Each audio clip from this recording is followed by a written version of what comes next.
Welcome to the Resistance.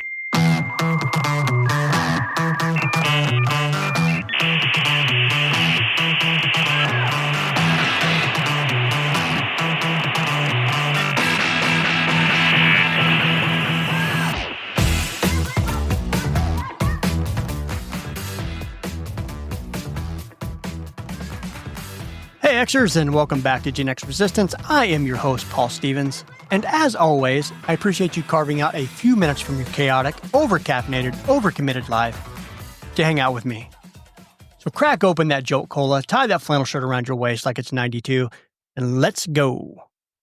Now, I live down here in the South, and let me tell you, the weather lately has been a little schizophrenic. One day it's warm and sunny, birds chirping, dogwoods blooming. The next day it's like the gates of Tornado Alley have just flung wide open.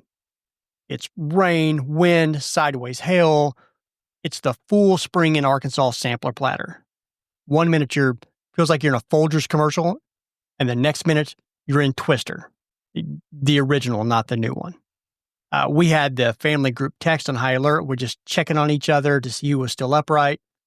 And honestly, I haven't seen that much rain since the spring of 1990. And if you're a local Gen Xer, you know exactly what I'm talking about.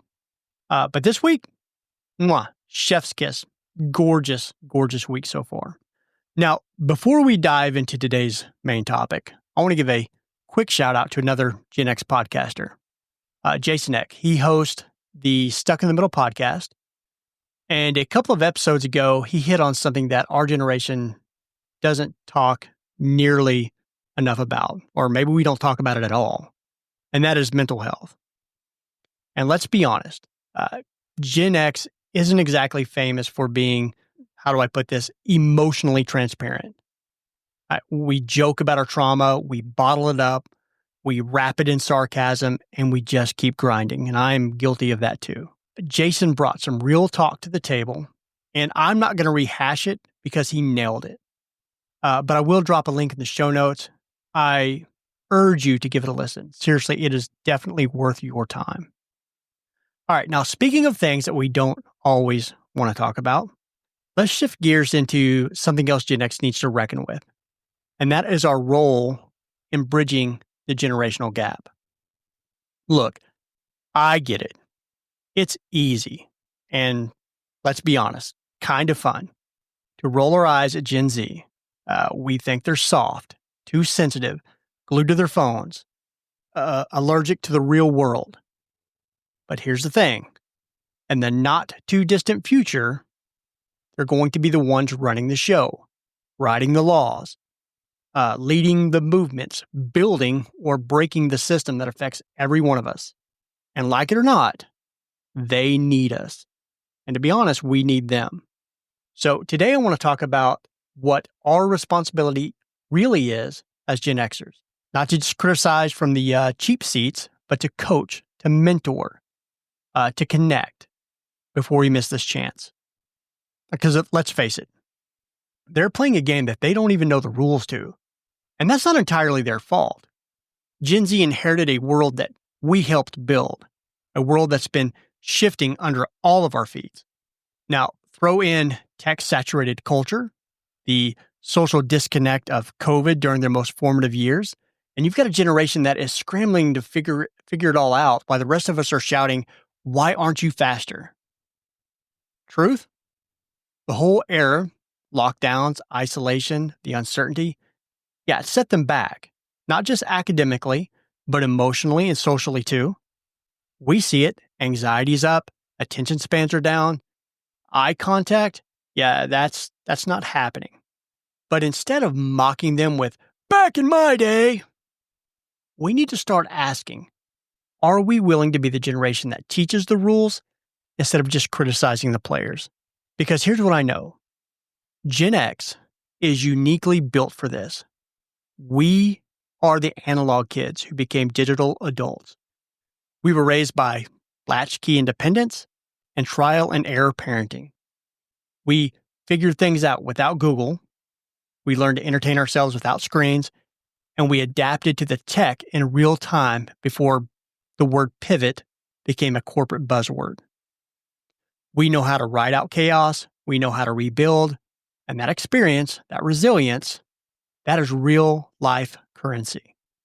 So today, let's talk about what it looks like to mentor without preaching, to connect without condescending, to show up not as the grumpy old Muppets heckling from the balcony, but as guides, steady hands, a lighthouse in the fog. Because if Gen X doesn't step up and help steer the ship, we better be ready for whatever direction it sails in.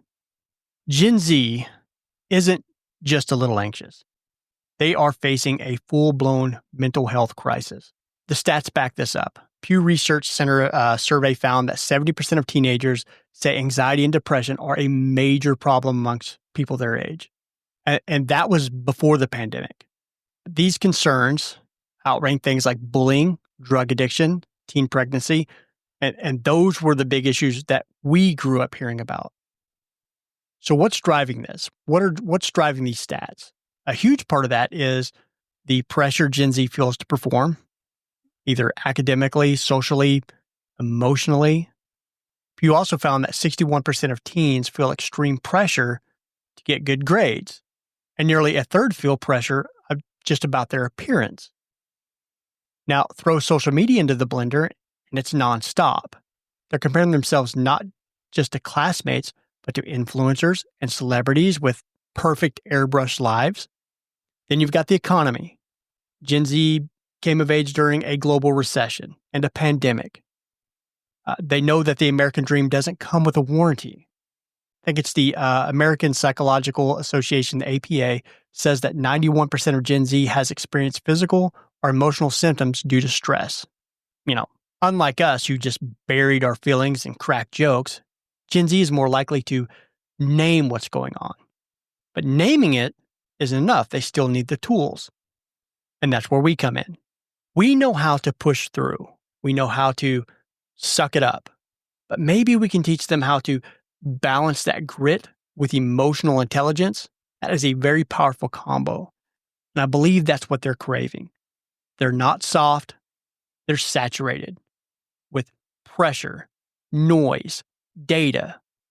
What they need is clarity, real-world wisdom from people who have already survived the chaos. So let's be that. We've joked for years that Gen Z can text like lightning but can't hold a conversation. And unfortunately, the numbers back that up. According to Hospitality Technology, 37% of Gen Z say technology has weakened their people skills. That is a huge chunk of a generation, openly admitting they struggle to read the room, hold eye contact, or navigate tough conversations. And this goes deeper than just texting. It's about how the human brain develops. It's how lack of real-time, face-to-face interaction can stunt emotional growth. When all your arguments, apologies, or flirting happen through screens, you miss out on reading tone, body language, or emotional nuance.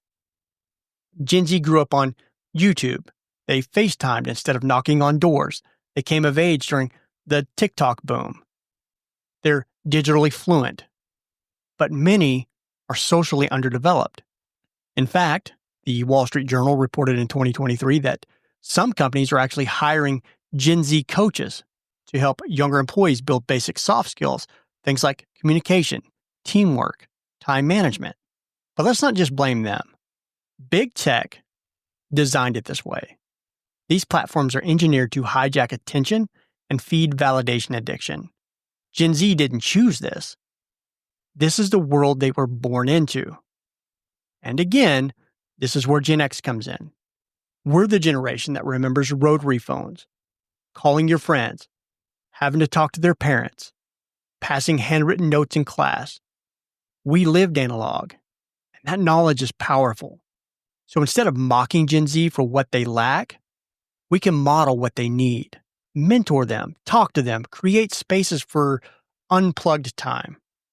We are the bridge between two worlds, and right now, that bridge is absolutely critical. If you are Gen Z or Gen Alpha, which is the next generation coming up behind Gen Z, and you're listening to this right now, I want you to hear this loud and clear. We didn't have it all figured out when we were your age either. Most of Gen X stumbled through our teens and our 20s just like you're doing now. Sometimes unsure, often frustrated, just trying to make sense of a world that didn't seem to make sense to us. But if you're open to it, I've got a suggestion. Talk to your parents, your grandparents, your boss, anyone who's got a few decades under their belt, and I want you to ask them one question. If you were my age, knowing what you know now, what would you do different? The answer might surprise you. You see, folks like me, we're basically time machines. We've seen things, lived through massive cultural shifts, survived bad hair days, bad fashion, bad economies. We've made mistakes. We've had wins. We've taken losses. We have rebuilt more times than we can count. Now, I live in Arkansas, and around here, we've got yard sales. Maybe where you're from, they call them garage sales or rummage sales. Whatever the name, the concept is still the same. People lay out what they no longer need, what no longer fits, what they've outgrown, and sometimes it's just some old junk. But sometimes you find a treasure, maybe a tool you need, a vintage jacket or that has some real character, or something that you didn't even know you were looking for. Life is a lot like that. You take what you can use, the insights, the tools, the values that fit your life, and you leave the rest on the table. That's what Gen X has to offer.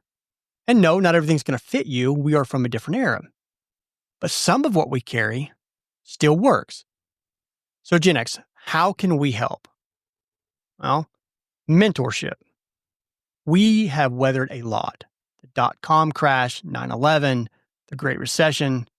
We know what it means to lose and rebuild. Let's pass that grit on. Let's teach them that failure isn't the end. It's the beginning of wisdom. Real-world interaction. We've got to show up, job shadowing, community involvement, maybe some old-school screen-free family dinners. All of that matters. These small, intentional moments help Gen Z build real confidence in real life. Teach resilience. They don't just need to know how to win, they need to know how to recover, how to take a hit and get back up, how to keep moving when everything else feels uncertain. And that is exactly where Gen X shines. Because at the end of the day, if you've walked through the fire and you've made it to the other side, the least you can do is light the path for someone else. Okay, that's it for today's episode of Gen X Resistance. We covered a lot, from Gen Z's mental health crisis and a few of our own, to the social effects of tech and the educational disruption caused by COVID. But here's the bottom line. Gen X isn't just here to point out the problems. We're to be part of the solution. We've got life experience, the grit, the perspective.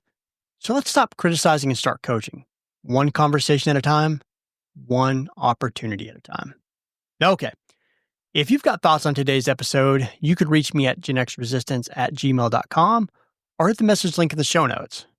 And hey, if you haven't already, subscribe, share the episode, leave a review. It really helps the show grow. All right, thanks for tuning in. And until next time, keep resisting, keep evolving, and stay rad, my friends.